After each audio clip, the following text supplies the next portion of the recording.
Hello, K-pop man here, and I am back with another video talking about my experience after 6 months as a medical scribe. If you haven't already, I had a Twitter that I just recently made this month that will be linked down below if you want to follow my medical journey to, hopefully a medical student, residency, doctor. If you want to follow that along with all of my other random ramblings, it's there down below.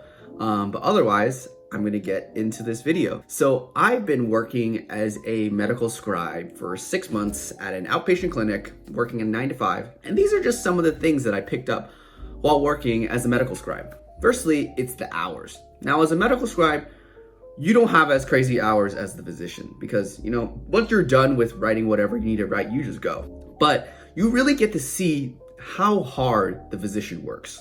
Maybe they come in at 9, but they definitely do not leave at 5. I mean, there's just so many things that a physician has to do in between patients. I've seen my physician literally, even sometimes in the middle of a visit, but most of the time after the visit, they have to call a different doctor and ask them, hey, does this patient need to be sent here? Does this patient need to go to the ER? Does this patient need to follow up with this? Do you think this patient needs this? There's a lot of calls that a physician needs to make in between patients while you have patients waiting, and even after that last patient is done, you have to deal with, calling patients to see, oh, did you end up going to ER? Did you end up picking up that medication? Oh, did you end up getting that Norco refilled? Or, oh, how are you doing? How's your blood pressure, with the new blood pressure medicine I gave you today? Not to mention you have to deal with the insurance companies too, and, all of that stuff. There's so many things that you have to do after the shift is done. You realize that it is not a 9 to 5. It's kind of all-encompassing, and that's something I didn't really think about when I went into medicine. I didn't think it'd be this way, but I'm glad I got to see that because, even after seeing that, I'm still very motivated to go in, because at the end of the day, care doesn't stop at 5 o'clock, Care begins, it's constant. So it was really nice to see this. Another thing that you get to see is the physician thinking process. It's kind of really cool to see how they can systematically rule out every single thing, like, oh, you didn't have history of this, or you didn't have history of this, or, oh, it can't be a deep vein thrombosis because of this, or, just so many things. Like, you don't really understand it, but you kind of pick up on it, like, oh, is it COVID? You have shortness of breath, loss of taste, that kind of stuff. Obviously, you're not a medical student yet, but it's just really interesting seeing, that's going to be you. That's going to be you when you're straight up graduated from medical school and residency. You're going to be doing that too. And I think that's really, really, really cool. Another thing is that you realize how much of a pain charting is.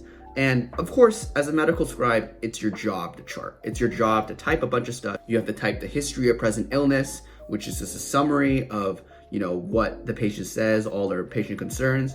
You have to fill out the review of systems, which is, what the patient says, I'm having a headache right now, sinus pain, tinnitus, I'm having some leg swelling. The physical exam, which is what the physician does, where they start palpating and, they listen to your carotids and they feel for lymphadenopathy, that kind of stuff. You record that down. And then the plan too, what the physician says, what's the plan of action? Do you need referral to this? You have to write all that stuff down as a medical scribe. And that's cool and dandy because that's your job, right? But imagine if you're a physician without a medical scribe, you have to do all of that while talking to the patient. That is just you really get to see A, how important medical scribes are, but B, oh my gosh, how am I going to do this as a physician?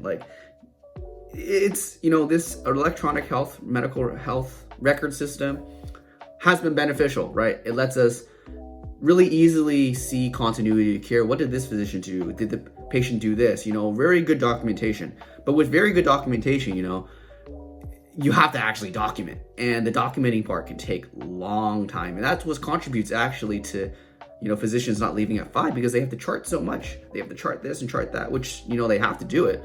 But it's just, it's a pain in the ass. It's a pain in the ass to do it, and I often talk to and my physician often tells me that, there has to be a better way in doing this. There has to be a better way in charting because the way that it's right now is not exactly very sustainable.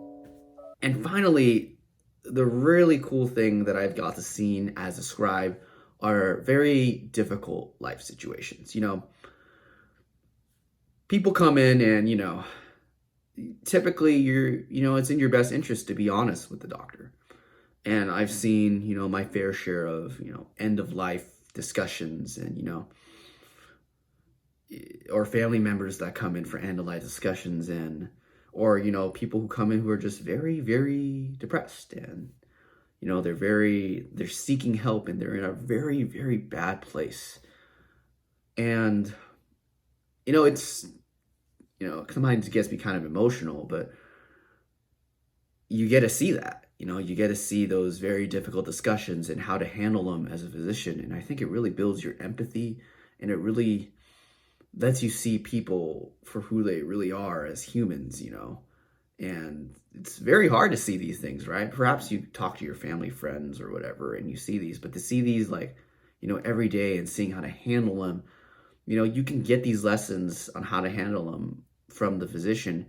And, when you're, or me, hopefully I get into medical school and everything. You get to see this and you get to apply it. And it's, the more you see it, the more you can practice it. And I think that's just really cool. And also, but just really, really honored that I can really even see these difficult situations. And so finally, after 6 months, would I still recommend medical scribing? Yes, I recommend it so much. It is literally the best way for you to really see how being a physician is like, no matter what specialty, Right now, I currently scribe for one of the primary care specialties. But any kind of scribing is really good. You just get to see how they live, Do you really want to do this? It's like shadowing, but even better, because shadowing, you're just kind of standing there, right? You're not really doing anything. But medical scribing, you're actually in the trenches doing it. You're seeing the physician, you're following them, you're literally there just like kind of personal assistant. It's really, really, really great.